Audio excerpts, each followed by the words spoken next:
The day Chinese writing was born, the legend says something impossible happened. The sky tore open and rained grain down onto the fields, and after dark, you could hear crying in the air.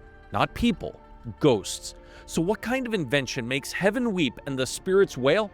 The answer is a man with 4 eyes, and a phoenix that dropped a clue right at his feet. Hey everyone, I'm Jared Madsen, and this is Learn Chinese Now. Now, Chinese might just be the coolest writing system on the planet. It's part picture, part poetry, and every single character is layered with meaning.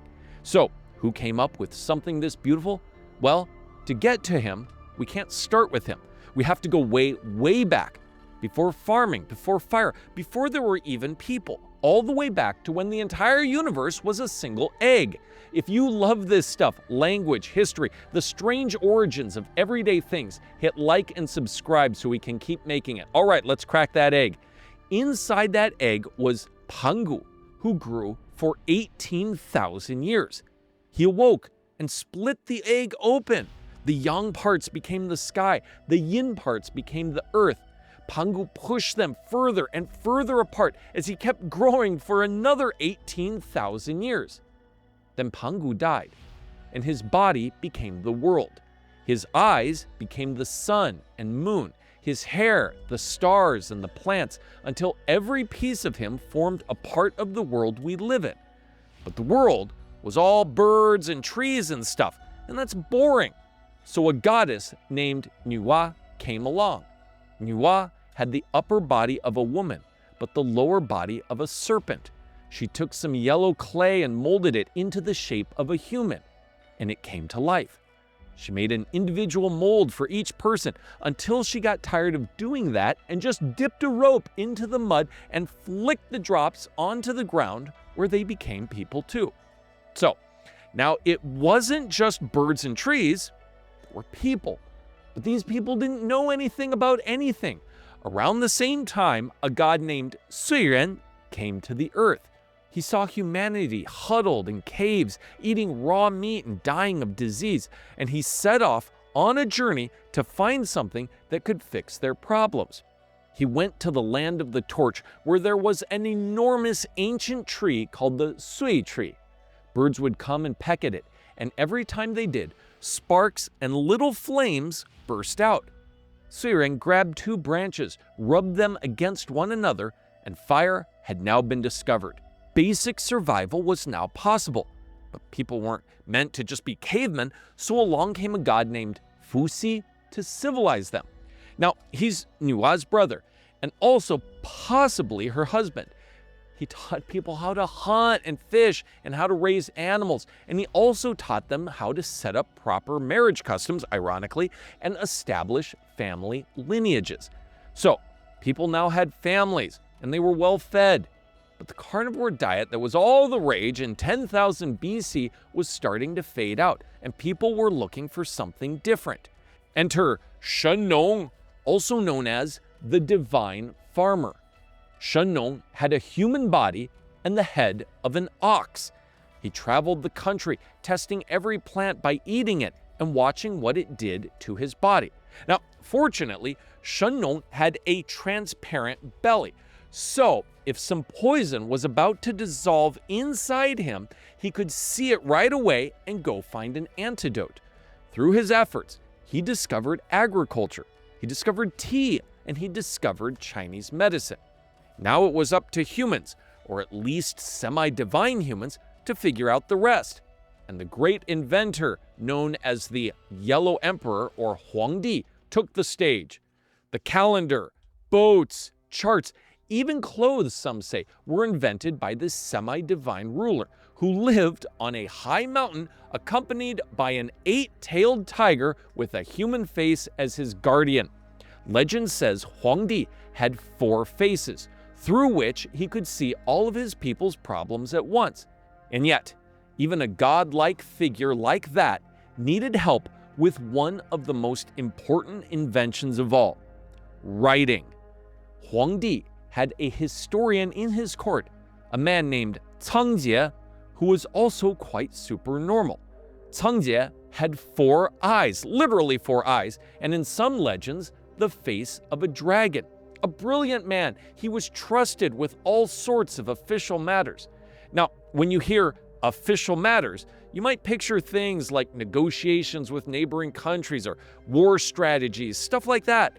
But it was a lot simpler back then. Cāngjié's task was this. Huángdì had a whole bunch of livestock, and he wanted Cāngjié to take inventory of all of it. The problem was, how could he count all those animals? There were no Arabic or Roman numerals.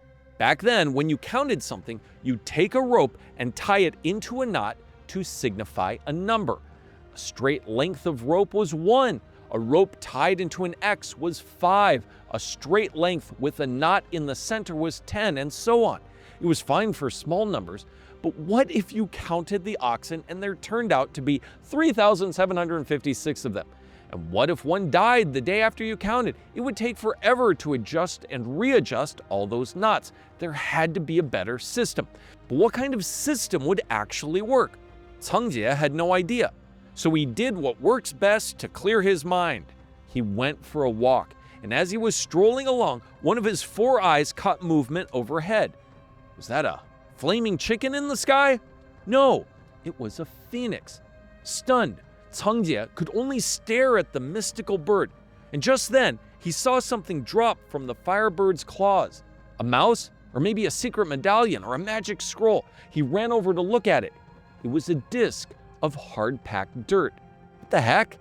Then he turned it over and saw a giant footprint pressed into the top of it, like that of a tiger, but unlike any footprint he'd ever seen. So he went to his hunter friend to figure out what it was. The hunter said, "I know what this is. It's a Píxiū." Píxiū? Now, a Píxiū is a very famous Chinese mystical beast. It has the body of a lion, the head of a dragon, and wings. You see statues of them outside Chinese restaurants, banks, and homes, and there's a reason for that. The only things a Píxiū eats are gold, silver, and precious metals. But one day, the Píxiū was up in the heavens, and it went to the bathroom in the wrong place, and it really ticked off the Jade Emperor, Huángdì, the ruler of heaven, who punished it by sealing off its rear end.